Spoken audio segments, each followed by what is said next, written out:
കുഞ്ഞുങ്ങളെ ചോദ്യം ഇതാണ്. വീട്ടിൽ നിന്ന് ഓഫീസിലേക്ക് 20 സ്പീഡിലും തിരിച്ച് വീട്ടിലേക്ക് 60 സ്പീഡിലും സഞ്ചരിക്കുന്നു. ആകെ യാത്രയ്ക്ക് 28 മിനിറ്റ് സമയമെടുത്തെങ്കിൽ വീട്ടിൽ നിന്ന് ഓഫീസിലേക്കുള്ള ഡിസ്റ്റൻസ് എത്ര എന്നാ? അപ്പം നമുക്ക് ആദ്യം സ്പീഡ് അങ്ങ് കണ്ടുപിടിച്ച് വെക്കാം. ശരാശരി വേഗത കാണാം. ആദ്യം ഉറപ്പിക്കുക അയാൾ സഞ്ചരിച്ച ദൂരം സെയിം ആണോ? അതെ. വീട്ടിൽ നിന്ന് ഓഫീസിൽ പോയി, ഓഫീസിൽ നിന്ന് തിരിച്ച് വീട്ടിൽ വന്നു. അങ്ങനെയുള്ള കേസുകളിൽ രണ്ട് വേഗത എക്സും വൈയും ആണെങ്കിൽ ശരാശരി വേഗത കാണാനുള്ള equation 2xy divided by x plus y ആണ്. നമുക്ക് സബ്സ്റ്റിറ്റ്യൂട്ട് ചെയ്താലോ? ശരി, പറ.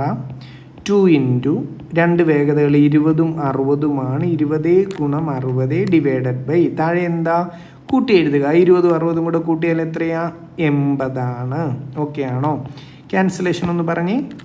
2 ഗുണം 20 40 ആണ്. 40 ഗുണം 2 അല്ലേ 80? അപ്പോൾ എന്തു വന്നു? 60/2 ആ വ്യക്തിയുടെ ശരാശരി വേഗത എത്ര എന്ന് ചോദിച്ചാൽ 30 km/h. ഇനിയും ചോദ്യത്തിൽ എന്താ പറയുന്നേ? ആകെ യാത്രയ്ക്ക് 28 മിനിറ്റ് സമയമെടുത്തു എന്ന് പറയുന്നുണ്ട്. നമുക്ക് ഡിസ്റ്റൻസാ കാണേണ്ടത്. ഡിസ്റ്റൻസ് കാണാൻ സ്പീഡ് ഇൻറ്റു ടൈമാണ്. പക്ഷെ ഇവിടെ ഒരു പ്രശ്നമുണ്ടല്ലോ. സ്പീഡും ടൈമും അവൈലബിൾ ആണെങ്കിലും പ്രശ്നം എന്തെന്നാൽ സ്പീഡ് പറയുന്നത് മണിക്കൂറിലാണ്, സമയം പറയുന്നത് മിനിറ്റിലാണ്. അങ്ങനെ പറ്റില്ല.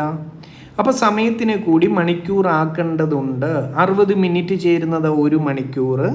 അപ്പോൾ 28 മിനിറ്റിനെ മണിക്കൂറിലേക്ക് കൺവേർട്ട് ചെയ്യാൻ ഞാൻ എന്ത് ചെയ്താൽ മതി? 60 കൊണ്ടൊന്ന് ഹരിച്ചാൽ മതി. ഇനി സബ്സ്റ്റിറ്റ്യൂട്ട് ചെയ്യാമല്ലോ ഡിസ്റ്റൻസ് കാണാനായിട്ട്. എൻ്റെ കുട്ടികൾ പറ. സ്പീഡ് 30 ആണ്, സമയം 28/60 മണിക്കൂറാ അല്ലേ? ക്യാൻസലേഷൻ പറയൂ. 30ഉം 60ഉം കൂടെ വെട്ടിപ്പോവും. 30 ഗുണം 2 60. അപ്പോൾ ആ വ്യക്തി സഞ്ചരിച്ച ആകെ ദൂരം എത്ര എന്ന് ചോദിച്ചാൽ 28/2 14 കിലോമീറ്റർ. ക്ലിയർ ആയോ? അവിടം കൊണ്ടും ആ ചോദ്യം തീരുന്നില്ല.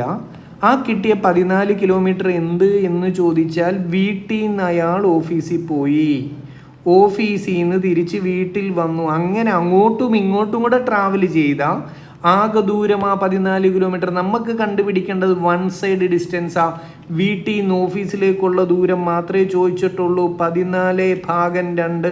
നമ്മുടെ ആൻസർ 7 കിലോമീറ്റർ ആണ് വൺ സൈഡ് ഡിസ്റ്റൻസ്. ഓക്കെ ആണോ എൻ്റെ കുട്ടികളെ? ക്ലിയർ ആയോ? Okay, thank you.